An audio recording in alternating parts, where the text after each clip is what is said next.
કે અસત્ય જેવું જગતમાં કોઈ પાપ નથી. બહુ મોટી વાત તુલસીદાસજી મૂકે છે. ગમે તેટલી ચળોઠી તુલસી કહે તમે ભેગી કરો પણ એ કદી હિમાલય ન થાય. એમ ગમે તેટલા પાપ તમે જમા કરો પણ અસત્યની તોલે ના આવે. અસત્ય જેવું જગતમાં કોઈ પાપ નથી. તમામે સ્વીકારેલો સિદ્ધાંત છે. સત્ય જેવો કોઈ ધર્મ નથી. સત્યનું પૂર્ણ આચરણ જો આપણા જીવનમાં આવે તો આપણા જેવા ધાર્મિક કોઈ નથી. પછી તમે ગમે તેવા કપડા પહેર્યા હો, ગમે તે દેશમાં વસતા હો, ગમે તે જ્ઞાતિના કે વર્ણના હો, ગમે તે ઉંમરના હો, સત્ય પકડાય. અને જેના જીવનમાં સત્ય પકડાયું એ ધન્ય બને છે. સત્ય કો પકડ લો. સ્વામી રામતીર્થના જીવનમાં લખ્યું છે કે લાહોરની બજારમાં જતા હતા. બપોરનો સમય હતો. એક ગ્રહસ્થનું ઘર હતું. એના આંગણાનો દરવાજો ખુલ્લો હતો. बड़े मस्त फकीर आदमी जा रहे थे तो देखा एक बच्चा रो रहा है. स्वामी राम तीर्थ ने नवाई लगी कि बालक शु काम रड़े. बड़ी अनोखी मस्ती थी ना. कहीं भी रुक जाते थे, बस लीन हो जाते थे. फूल खिलते थे बागों में तो समाधि लग जाती थी. पर स्वामी राम तीर्थ कितनी सहज स्थिति पा गए होंगे. नदी ने गंगा ने किनारे बैठते थे. गंगा के प्रवाह देखकर रोने लगते थे. पहाड़ों को देखकर नाचते थे कि कोई महापुरुष समाधि में बैठा, ऐसा तो बोलते थे. बिल्कुल सही बात थी. प्रकृति को देखकर झूम जाते थे महापुरुष. फूल खिलते हैं तो हम सोचते हैं. सूफी का शेर है कि हे प्रभु, बगीचाમાં જ્યારે ફૂલ ખીલે છે ત્યારે મને એવું લાગે. શું લાગે? ફૂલ खिलते हैं तो हम सोचते हैं कि प्रभु तेरे मिलने के जमाने आए. મને એમ લાગે કે તારું મળવાનું નજીક થશે. હવે તારા આગમનની તૈયારી લાગે. જબ ફૂલ ખીલતે હૈ તો કોઈ માણસ ફૂલ તોડવા જતો ને તો સ્વામી રામતીર્થ ના પાડતા. એની હાજરીમાં કોઈ ફૂલ નહીં તોડી શકે. કોઈ આવીને પુષ્પ તોડવા જાય તો સ્વામી રામતીર્થ હાથ જોડે. ક્યાં વાત? બોલે બાબા, ભગવાનને ધરવા માટે ફૂલ તોડવું. બોલે ફૂલ મત તોડો. કેમ? તારે ધરવું છે ને તો આખો છોડ જ ધરી દે. એમને પગે લાગી લે કે આખો છોડ મુબારક. तोड़ना मत, जो खिला है उसको मत तोड़. कितनी प्रतीक्षा के बाद फूल खिला है, तू क्यों तोड़ता है? रो लेते थे. किसी को फूल नहीं तोड़ने देते. बात भी तो ठीक थी. ये सारा जगत मेरे मालिक का स्वरूप है, वैसे ही फूल छोड़ दो, क्यों तोड़ते हो ईश्वर की सृष्टि. આવું બોલતા હતા. बड़े अनोखे मानस रहे, मानवी रहे भारतवर्ष के स्वामी रामतीर्थ. बड़े अनोखे आदमी. तो बालक रड़तो तो बस उभा રહી ગયો. બાળકને એના પિતા સમજાવે પણ બાળક માનતો નથી. વાત એવી હતી કે બાળક એટલા માટે રડતો હતો, એને એનો પડછાયો પકડવો હતો. હવે પડછાયો કેમ પકડાય? દોડે એટલે પડછાયો પણ દોડે. એના બાપુજીને કહે, બાપુજી મારે પડછાયો પકડવો. પેલો પિતા કહે પણ પડછાયો કેમ પકડાય? મારે તને સમજાવવો કેમ? ઘણું કહ્યું, છોકરો માને નહીં, રડે. સ્વામી રામતીર્થને બહુ રસ પડ્યો કે છે મહત્વનો પ્રસંગ. એમાં રસોડામાંથી છોકરાની બા આવી, પતિને પૂછવા લાગી, શું છે બાબો કેમ રડે? અરે બોલે બિલકુલ બે સમજ છે બાબો. કેમ? કે એને આ તડકામાં એનો પડછાયો પડે, પડછાયો પકડવો. પડછાયો કેમ પકડાય? પેલી સ્ત્રીએ કહ્યું, બસ આટલું તમને નથી આવડતું? 3 ક્લબના તો મેમ્બર છો અને આટલું તમે ન કરી શક્યા? અરે બોલે પણ પડછાયો કેમ પકડાવી શકાય? બોલે 1 મિનિટની વાત છે. સ્વામી રામતીર્થને और રસ પડ્યો કે એ તો और बहुत सुंदर लगा उसको કે આ એની માતા શું કરે છે. એકદમ આવી બાળકને પૂછ્યું, બેટા શું છે? બોલે માં મારે પડછાયો પકડો. બેટા બહુ સીધી વાત છે. કેમ? એક કામ કર, તારા જમણા હાથે તારા માથાના વાળ પકડી લે. એટલે બાળકે પોતાના હાથે પોતાના વાળ પકડ્યા. એ વાળ પકડ્યા એટલે પેલો પડછાયો પકડાઈ ગયો. જેમ અહીંયા કર્યું એમ પડછાયામાં થયું. બાળક નાચવા લાગ્યો, મેં પડછાયો પકડી ગયો. સ્વામી રામતીર્થે ડાયરીમાં લખ્યું કે પડછાયા નથી પકડાતા, अपने आप को पकड़ लो. પડછાયા કોઈ દિવસ નથી પકડ. सत्य को पकड़ लो, अपनी निष्ठा को पकड़ लो.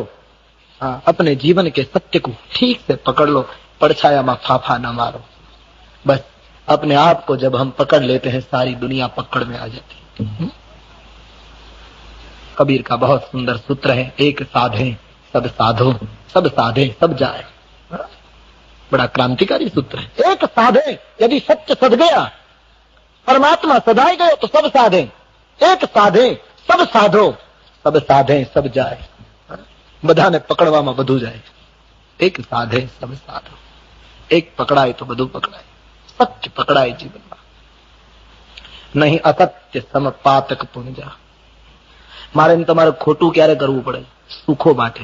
હા, થોડાક સુખો ઓછા કરી નાખો. 75-80 વર્ષ જીવવાનો સવાલ છે. બધાને ખબર છે 150 વર્ષ કેટલા જીવવાના? 50-150 માં વાત પૂરી થઈ જવાની જિંદગીની. હા, ક્યો ઇતના અસત્ય સમાજ મેં? થોડાક સુખો ઓછા કરી નાખવાના, સીધી વાત. અસત્ય ક્યારે કરવું પડે છે લોકોને? જયારે વધારે પડતા સુખો હાંસલ કરવા. 2 વખત રોટી ન મળે, 1 વખત ચલાવી લો. સાધુઓ ભૂખ્યા બેસીને જીવન ગુજારે. કેટલું જીવવાનું? પણ અસત્યનું આચરણ માનવીને અશાંત બનાવતું રહે. ધન્ય છે રઘુકુળ, જે કુળમાં સિદ્ધાંત તો નહીં અસત્ય સમ પાતક પુંજા. અસત્ય જેવું કોઈ પાપ નથી. કઈ માંગો, પ્રાણ છોડી દઈશ પણ વચન નહીં છૂટે. 2 ને બદલે 4 માંગો. કઈ સાવધાન. નક્કી થઈ ગયું કે હવે વચનમાં ફેરફાર નહીં થાય. શણગાર સજો દેવી અને કઈ મહારાજની સામે શણગાર સજવા લાગ્યા. સંતો કહે કઈ શણગાર પહેરતા હતા અને બીજા અર્થમાં જોઈએ તો અહીં સીતાજીના શણગાર ઉતરવા લાગ્યા. રાજવીને ખબર નથી કે શું માંગશે. આખી અયોધ્યામાં જય જયકાર થાય છે. રાત્રિનો સમય છે. કોપભવનમાં કઈ શણગાર પહેર્યા. રાજવીની નજીક આવ્યા અને કઈને મહારાજે કહ્યું જલ્દી માંગો, શું આપું? અને તુલસી કહે કઈ માંગવા તૈયાર થયા. ભૂપ મનોરથ સુભગવન સુખ સુબિહંગ સમાજ બિલ્લની જનુ છાંડન ચહતી બચન ભયંકર બાજ. કોઈ ભીલડી જંગલમાં મરગલાઓને ફાસલામાં લેવા માટે જેમ પોતાના શરીરને શણગારતી હોય, મરગને એમ લાગે કે તો પોતાનો શણગાર સજે, પણ એ શણગારની પાછળ એક ફાસલો રચાયો હોય, એમ રાજવીના મનોરથને લૂંટવા માટે કઈ ભીલડીની જેમ શણગાર સજતી. સજ થજ કે તૈયાર હુઈ રાજવીની નજીક આવે છે. મહારાજ, હા, મારા 2 વચન માંગી લઉં? બોલે હા. આપ રામના સોગંદ, રઘુકુળની પરંપરા અને સત્યની સરાહના કરીને બોલ્યા છે. બોલે બિલકુલ ઠીક કહ રહા હું, માંગ લો. કાલ રામનો રાજ્યાભિષેક છે દેવી, કુછ ભી માંગો. અને કઈના મુખમાંથી શબ્દો નીકળ્યા છે, જે શબ્દોએ અયોધ્યાને 14 વર્ષ સુધી રડાવી મૂકી. જે શબ્દોએ 3 રાણીની માંગનો સિંદૂર ભૂસાવી નાખ્યો. જે શબ્દોએ ભરતને ભેખ પહેરાવી દીધો. જે શબ્દોએ લખન, રામ અને સીતાને 14 વર્ષ સુધી દર ભટકતા કરી મૂક્યા.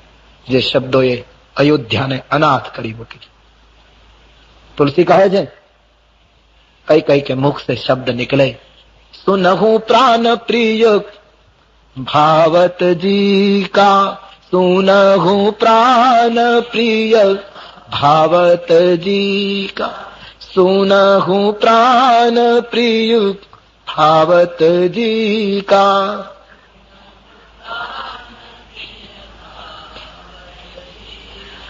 देहु एक बर भरत ही टीका, देहु एक बर भरत ही टीका, देहु एक बर भरत ही टीका, देहु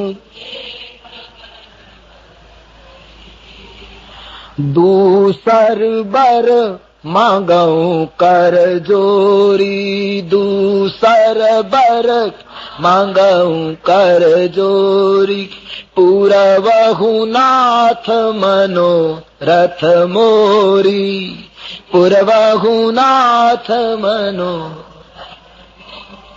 हे प्राणपति, सर्पिणीनी સમાન ધક્કો મારનારી કઈ જયારે સ્વાર્થ આવ્યો ત્યારે દશરથજીને કહે, હે પ્રાણપતિ, આનું નામ સ્વાર્થ. જયારે સ્વાર્થ આવે છે ત્યારે માણસો સંબોધનો બદલી નાખે. આ જગતમાં હેતુ વગર કોઈ હેત કરતું જ નથી. હેતુ હોય છે ત્યારે જ લોકો હેત કરે. હેતુ વગર હેત કરનારા 2 તત્વો છે, એક સંત અને બીજો ભગવંત. એક ઈશ્વર બિના હેતુ જગતનું ઉપર હેત કરે અને બીજો ભારતના સંતો કારણ વગર બધાના ઉપર હેત કરે. સંત